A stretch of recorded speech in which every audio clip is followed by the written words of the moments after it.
Tonight on Connecticut's news station, the battle continues over potential ballot fraud in Bridgeport, and now officials are calling for a formal investigation. We got justice for justice today. An arrest made in an animal abuse case. We have an update on Justice the Husky. And jumping into action, we're hearing from a father who helped his daughter escape fire that broke out at their family home. Now at 6, this is Fox 61, Connecticut's news station. Good evening. Thanks for joining us here on the Fox 61 News at 6. I'm Sarah Sanchez. And I'm Brent Harden. There are a number of new developments tonight in the Bridgeport absentee ballot scandal that's put a cloud of uncertainty over the mayoral primary there. Yeah, today the State Election Enforcement Commission voted to launch an investigation into potential fraud. Fox 61's Matt Karen is live in Hartford to break it all down for us. Matt. Whoa. Well, behind me is the headquarters of the State Election Enforcement Commission, or SEEK, and they will be in charge of getting to the bottom of the alleged ballot fraud in Bridgeport, and they won't be the only ones.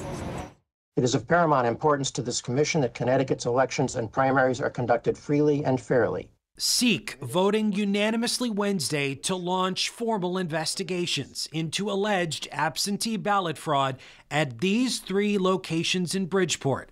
Specifically, this surveillance video allegedly showing a city employee stuffing the ballot box. In addition, SEEK will investigate allegations of ballot fraud at the Fireside Apartments, a mostly elderly and disabled living complex managed by Park City Properties. Their board of commissioners appointed by the Bridgeport mayor. We have called directly to the Park City housing office, and we've put a complaint in. The John Gomes campaign claims Mayor Ganim conspired with property managers, using his authority to block access to Gomes. In some instances, those that were elected and on the slate with the other team worked out with the managers of those facilities. Ganim denied the claims, telling Fox 61 older voters simply like him. We had a huge turnout with seniors. Many of them did and do mail in, and I've always had not only one place in my heart for our seniors along with our youth, but they've been a strong base of support. In 2019, then candidate for mayor Marilyn Moore claims Ganim used a similar strategy against her. If you're the mayor of a city, a chief executive officer, and it's public housing, you can go in and block anybody else from going in there. The other part that I have heard directly from some seniors is tying it to the renter's rebate.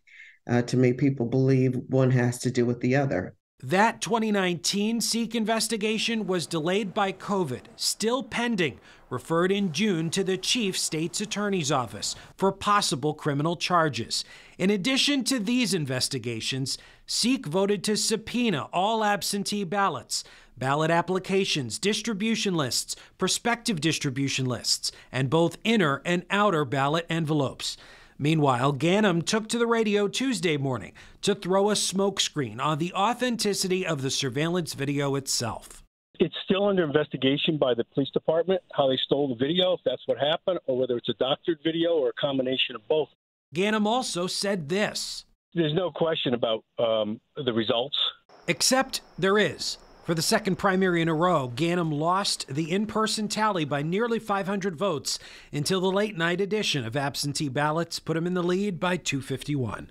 The commission is in receipt of several complaints regarding these events, and today we have determined that they fall within our jurisdiction. They have been docketed. They will be thoroughly investigated. We will work, and are already working, with other law enforcement agencies to determine what the facts are and when we learn them. Those facts will be brought to light.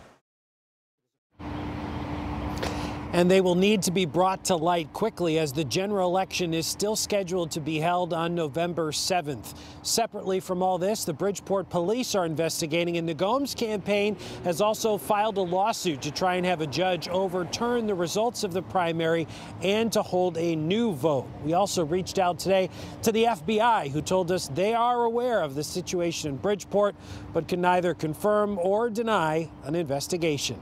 We're live in Hartford. Matt Karen, Fox 61, Connecticut's news station. All right, Matt, thank you. We have an update now on justice for a Husky named Justice. Naugatuck police have been building a case since Mother's Day after animal control officers began nursing a Husky back to health following surgery to remove chain embedded in its neck. Today, a Waterbury man faced a judge after police say he admitted to using that chain as a collar. Fox 61's Samaya Hernandez tells us how police were able to make an arrest. Back in May, Naugatuck police pleaded for the public to help find justice for a Husky that was found wandering near the Waterbury line. Well, a tip came in and it led to an arrest.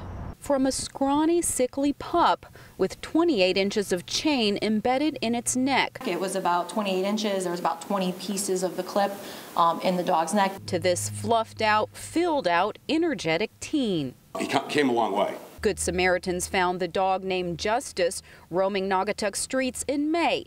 Animal advocates Desmond's Army put up a $1,500 reward, leading a tipster to shed light on Justice's previous life. The dog was living in a shed outside, was tethered via the chain, and it had been heard previously yelping and scratching at the walls. Police built a case against 38-year-old Emmanuel Pizarro-Boria, who allegedly admitted to using the chain as a collar behind his home in Waterbury, less than 3 miles from where the dog was found.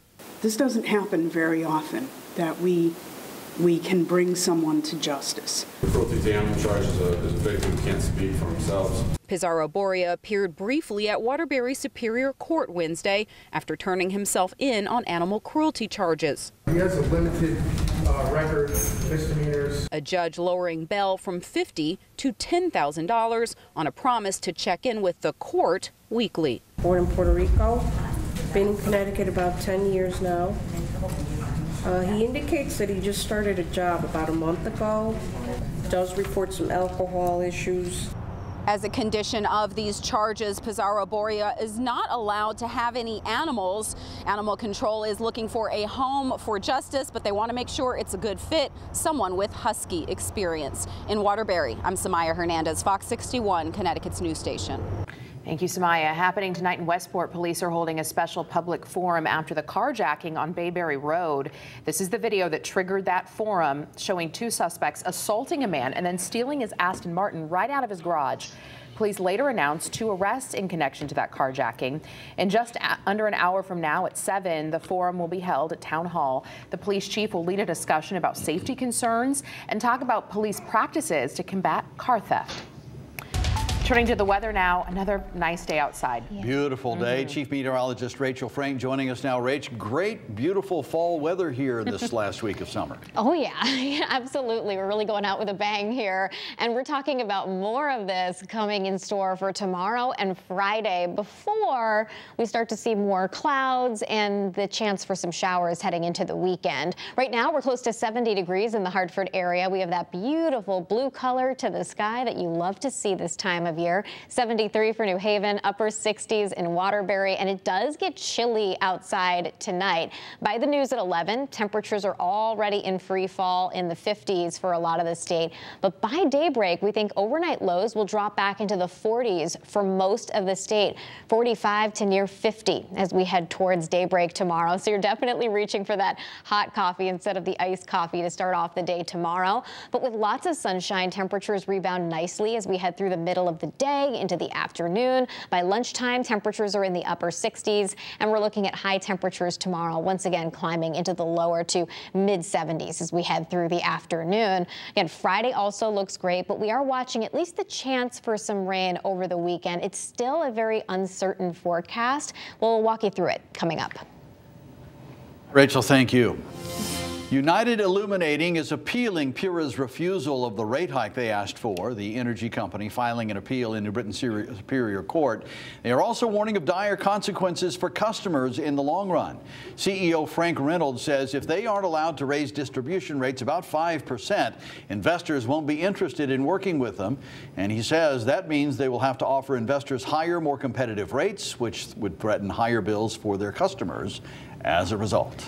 An open spot on the state Supreme Court is one step closer to being filled. Yeah, after an hours-long hearing today, the legislature's Judiciary Committee voted to approve Nora Danahy's nomination to the court. Fox 61 political reporter Emma Wolfhorse watched the hearing. She joins us now in studio with what happened. Emma. Sarah, Brent, Danahy received overwhelming approval from the committee today, with just 3 lawmakers voting against her. But this support not without pushback and concern, specifically about what legislators call a slight gap in Danahy's resume. I was confronted in the late summer of 2020 with a situation where my conscience would not allow me to remain, and I resigned from the U.S. Attorney's Office and from the Department of Justice. Former federal prosecutor Nora Danahy answered questions from state lawmakers Wednesday during the Judiciary Committee's public hearing on her nomination. Could you elaborate a little bit more on that situation and your decision-making process? Consuming a large part of her hearing, Danahy's resignation from a high-profile investigation into whether the Trump campaign was colluding with Russia during the 2016 presidential election. Attorney General Barr began to speak more publicly and specifically about the ongoing criminal investigation. I thought these public comments violated DOJ guidelines. I simply couldn't be part of it, so I resigned. It was the most difficult personal and professional decision I've had to make. But the Trump-Russia probe not the only hot topic discussed Wednesday. Some Republican lawmakers questioning Danahy about her criticism of the U.S. Supreme Court's Dobbs decision overturning Roe v. Wade. Keeping politics out of the government and the judiciary is a paramount concern of mine. And asking about partisanship in the courts. Should the person and why they did it and their whole picture be taken into consideration in imposing a sentence? Yes. Should their political parties matter?